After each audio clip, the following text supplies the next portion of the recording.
perlu untuk mengirimkan tim bedah dan tim bantuan kemanusiaan ke Gaza, Palestina.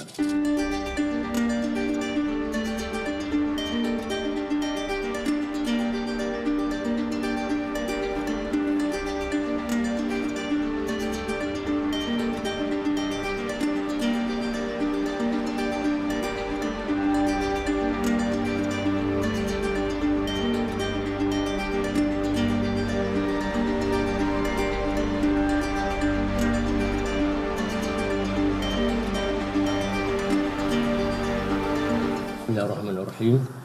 Thank you, Bang. Assalamualaikum warahmatullahi wabarakatuh. Alhamdulillah rabbil alamin wassalatu wassalamu ala asrafil anbiya'i wal mursalin wa ala alihi washabihi ajmain. Amma ba'du, saudara-saudara wartawan yang saya hormati, terima kasih atas waktu dan kehadirannya. Pada kesempatan ini kita akan mencoba untuk memberikan sebuah statement atau pernyataan tentang peristiwa yang terjadi di Palestina Gaza hari ini.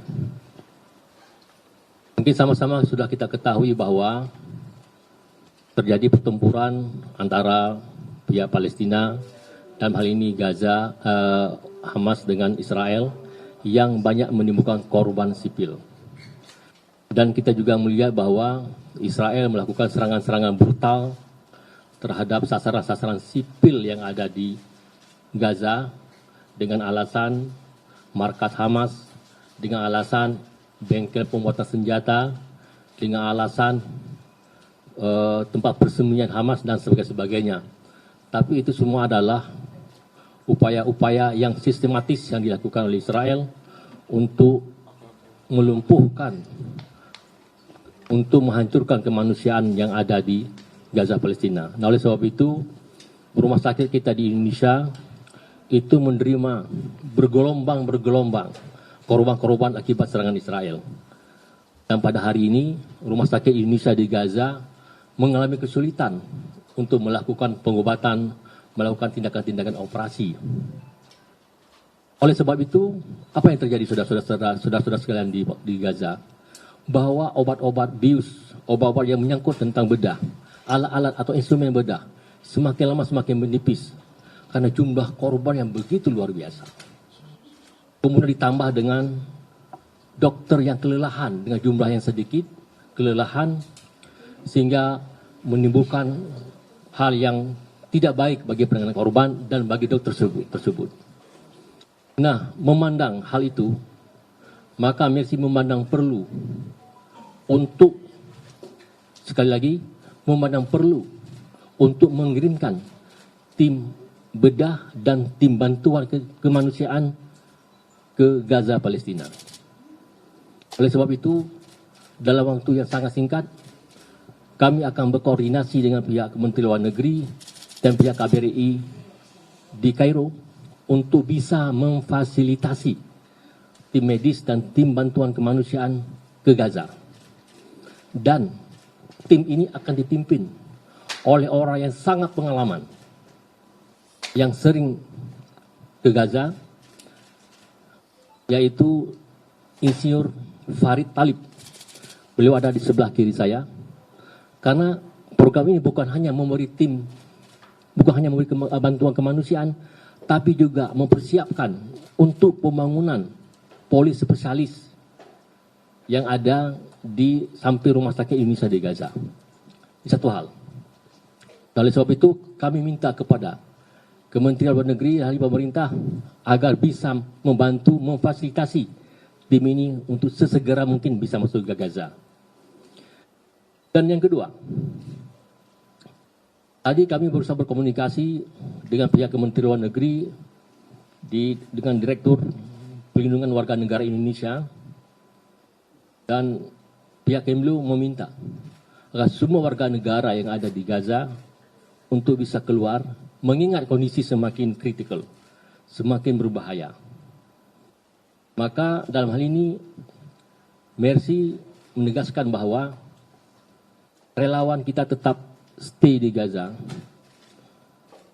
Ini adalah wakil dari rakyat Indonesia, mata, telinga rakyat Indonesia.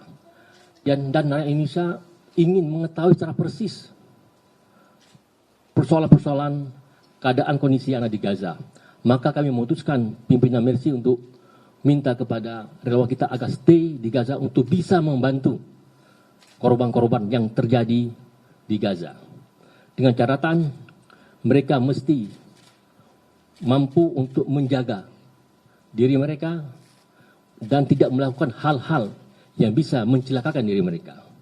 Dan rumah sakit menjadi basement untuk mereka tinggal, untuk mereka beraktivitas, dan untuk mereka memberikan terbaik bagi korban-korban yang ada di Gaza. Itu hasil pertemuan kami dengan pihak Kementerian Luar Negeri. Karena hari ini kami dengar Kemlu akan mengeluarkan peringatan untuk semua warga negara Indonesia mesti keluar dari Gaza. Dan selanjutnya akan disampaikan juga rilis oleh teman saya sebelah kanan, atau Pak Farid bisa menyampaikan. Ini beliau ketua tim, ya. Mungkin saya tambahkan lagi bahwa nanti tim itu beliau ketua tim, kemudian akan ada dokter bedah, ada dari anestesi, ada dokter umum, ada perawat bedah. Itu ideal seperti itu. Dan beliau adalah sebagai komandan tim. Ada pertanyaan dari rekan-rekan wartawan, silakan. Dari depan saya dulu. Sebutkan nama dari mana. Perkenalkan, nama saya Fadlan dari Kumparan, Pak. Terkait dengan kondisi di Gaza saat ini kan, Bapak sebutkan tadi relawan itu tetap berada di Gaza begitu. Nah, untuk keselamatan terkininya untuk relawan ini bagaimana? Sedangkan kondisi di Gaza ini semakin buruk, apakah akan tetap selama kondisinya nanti akan semakin lebih buruk lagi, apakah relawan tetap berada di sana, apakah ditarik begitu ke ke Indonesia? Ya, Mercy kan emergensi ya, kita selalu hadir dan ada itu di tempat-tempat yang memang yang berbahaya dan berisiko. Dan relawan kita sudah kita bekali apa yang harus dilakukan mereka ketika kondisi seperti ini. Dan harus diingat bahwa mereka itu tinggalnya itu di samping rumah sakit, namanya Rumah Wisma Indonesia, Wisma Dr. Yosef Rizal Jurnalis. Dan kalau kondisi semakin memburuk, kita menganjurkan mereka untuk tinggal di basement rumah sakit. Karena segi undang-undang, bahwa rumah sakit itu dilindungi. Dan yang kedua, kita juga minta sangat pada mereka untuk tidak mendekati daerah pertempuran. Tidak ikut-ikutan. Itu kan dilarang. Kayak ini namanya itu pertama tidak netral, kemudian itu bisa menimbulkan korban nyawa. Kita sudah mengasihkan formatnya kepada mereka. Dan insya Allah mereka sudah siap. Dan kita juga komunikasi sama orang tua mereka. Dan orang tua mereka pun juga memberikan lampu hijau. Karena ketika kita kirimkan tim kita ke sana, kita sudah memberikan narasi bahwa kondisi di Gaza itu bukan kondisi normal. Oke, ya silakan.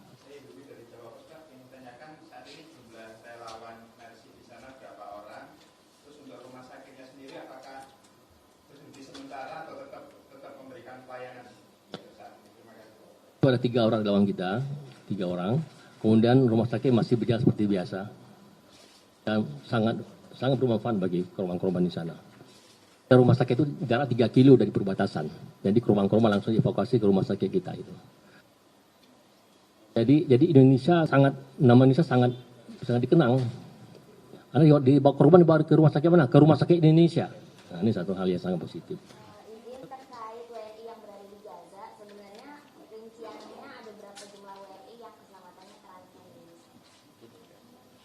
Kalau WNI-nya itu ada 5 WNI ya.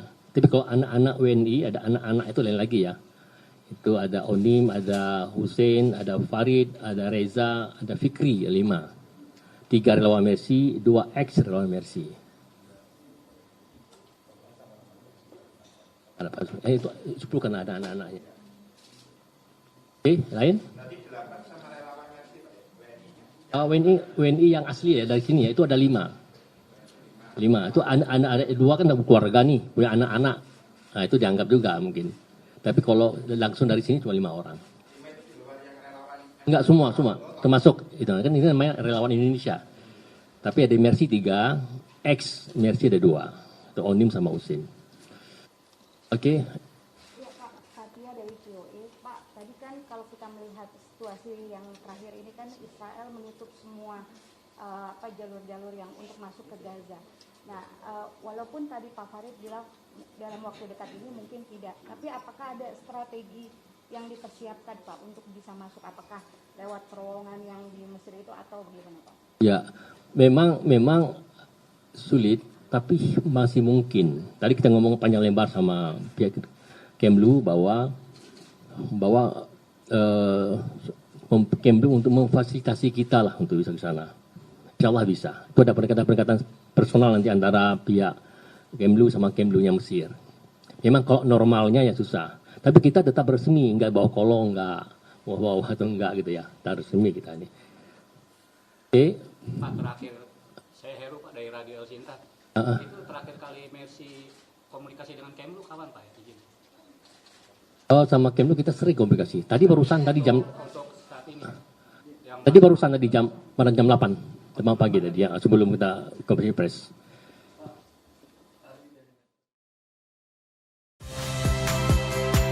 Saya Valentina Sitorus.